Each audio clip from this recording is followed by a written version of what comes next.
What is up, Button Check fam? Welcome back to another beautiful morning, beautiful episode of Checking These Buttons. As always, chapters down below if you guys want to skip around to a certain subject, subscribe, all that good stuff. Let's get straight to it. Let's go. All right, now into them first set of what the hell is going on in the final chapter of Street Fighter V versus American FGC buttons that need to be checked. Okay, so as you know, Capcom's CPT finale for Street Fighter V was going on, ending just yesterday, right? A lot of people online were kind of talking that shit about American FGC. I think with the ending of Street Fighter V, you know, the CPT kind of wrapping up the season, I believe it was 2022, started a lot of like conversations. A lot of people couldn't help but notice, I guess, American FGC got washed in the Street Fighter League, and they were saying that they got washed in Capcom Cup as well. So you got a little both perspectives as always, and I noticed Sanford Kelly jumped in as well saying, I'm not gonna lie, US got smoked in Capcom Cup. We only got Item left,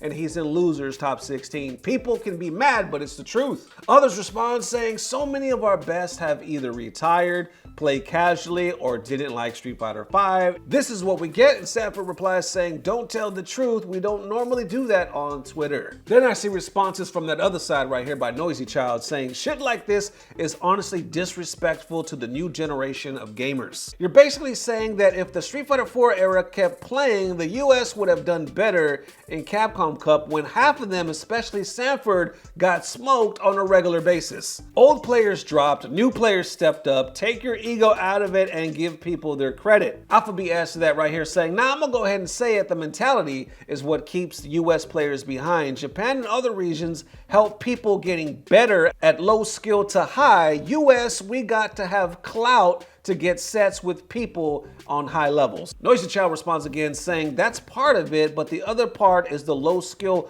players having unjustified egos and not wanting to listen to other better players. So I see Denzetsu responding as well saying no one hates American Street Fighter more than Americans. At least let Capcom Cup finish, sheesh. Then he brings up a couple of good points right here saying, did Dude not win Capcom Cup? Did Item not win Capcom Cup? Did Punk not look like the final boss of the game during his run? Hell, Item could win it all tomorrow. I mean, damn, what else y'all want? We have great players and results, just have to continue to build, y'all tripping. Then I see others kind of coming back saying, I swear, I hate that the North American FGC is so ego driven. Like our mindset sucks so bad that it's not even funny. Like reading some of these Capcom Cup tweets just makes us look so pathetic. I really want us to be strong as a collective, but I feel like a good bit of us are just too entitled. People just be sitting on a mountain full of shit and feeling themselves. At Mr._Rogers adds to that saying, truth, my man, everyone is worried about getting discovered or chasing clout. The FGC is broken right now. Wiz Marvel. Then I see Zaferino adding to this as well saying a big problem with our Street Fighter V scene is the unity amongst top players is weak compared to other regions. It's inexcusable how I haven't played sets with some players outside of the bracket. I wouldn't be as strong as I became without the help of people willing to play. NA can be number one. Added note, this isn't about people who are making content and making a living / money off of the craft. That's beautiful to me and should be celebrated. This is just for competitive players. That's it. Not the casuals, content moguls, or whatever. And I noticed he actually even went more in depth, and then Brian F added as well saying, I highly agree, we don't play long sets and share ideas enough. Not saying I'm not guilty of this due to feeling busy, but I think this is the number one issue when I say we aren't organized. We need to be training in a tight-knit community setting and discussing ideas. Then Zaferino adds to that, pretty much agreed as well. And you see different perspectives, right? You see some saying basically, nah, North America has been carried by a handful of players for most of Street Fighter V's life cycle.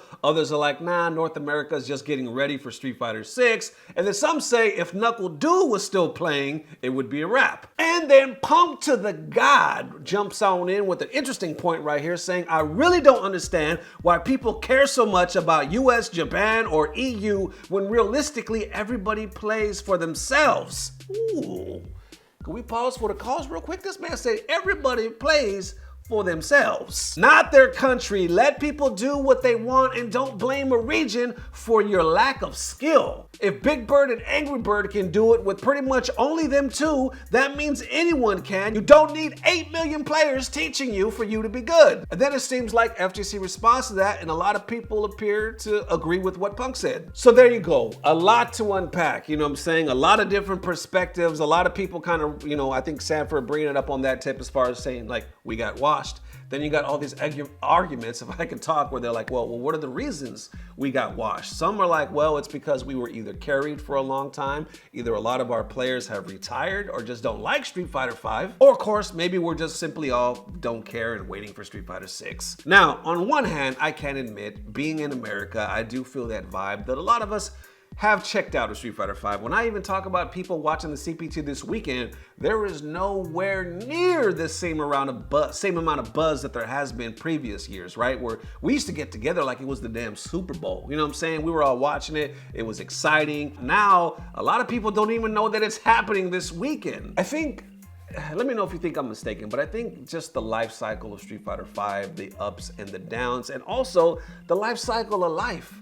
We can admit that there's been some weird ass times in the life cycle, especially since 2020, right? That have just kind of made the FGC feel weird. Almost made it feel a little light when it comes to locals and tournaments, right? Because there just hasn't been much of it with everybody having, you know, COVID and all that stuff and everybody kind of staying away from each other. It's been lackluster to say the most, and I think that also affected the ending of Street Fighter V. But I think one of the most interesting points is what Punk was saying. He was like, what does it even matter?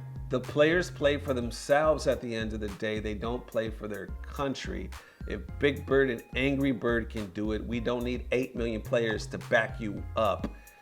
Very interesting. Now, one could also be said, Big Bird and Angry Bird, who do they train with? You know what I'm saying? Who do they look up to? Who's their tight circles? You know what I'm saying? How do they get that good? Because does it ultimately even have to be a tight circle from your own country? Maybe you play players on the regular that are from other countries, because at the end of the day, tech is tech, you know what I'm saying? And if you're learning no matter where you're getting it from. And when it comes to Americans, or I guess with anybody, like Punk was saying, do people really play for themselves? And do they put everything else secondary as far as like, oh yes, I won, I played for myself, and oh yeah, I just remembered, I happen to be from America, you know what I'm saying? So yeah, let's represent the USA. Is it really like that, you know what I'm saying? Or do you think people really play for their countries? I guess I would have to say, if I'm spitballing, that it just depends on the player. You know what I'm saying? It depends on your backstory and how you're feeling that year. I think some people have a lot of pride in where they're from. Who's to say? But at the end of the day, you got all these different perspectives as to why America has appeared to be washed at this CPT. Now, I will insert this right here because at the time that I'm filming this, I don't know the final result. Hell, IDOM could have won. IDOM could have pulled it off, you know what I'm saying? The people are like, hell yeah, USA, USA. I don't know. So we're going to look real stupid right now. Well, in some ways, you know what I'm saying, if IDOM ends up pulling this out of his ass. So I'll put that right here because at the time, he might actually win this, you know what I'm saying? But this conversation is still going on. So what do y'all think?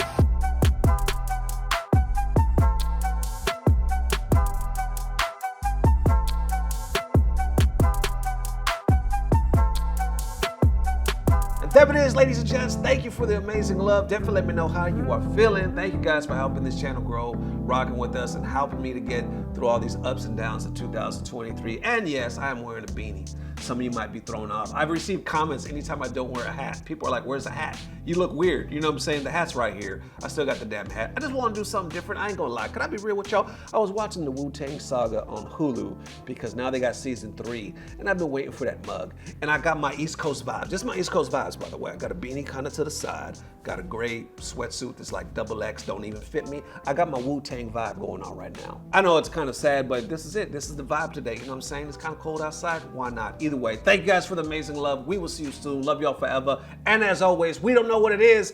Don't know what it is at this time with the CPT, especially American CPT, but we know it's about to get better. Love y'all forever. Peace. Blah, blah, blah. Subscribe. Honestly, this is what it is. This is the vibe. And I'm so much in the East Coast Wu-Tang vibe right now that even my daughter, who is 7 years old, took interest and started watching it with me, and then somehow we ended up doing this.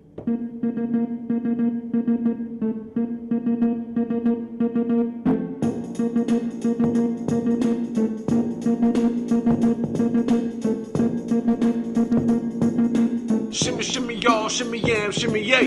Give me the mic so I can take it away. Off on a natural Charles Bon Voyage. Yeah, from home of the Dodger. Brooklyn Squad.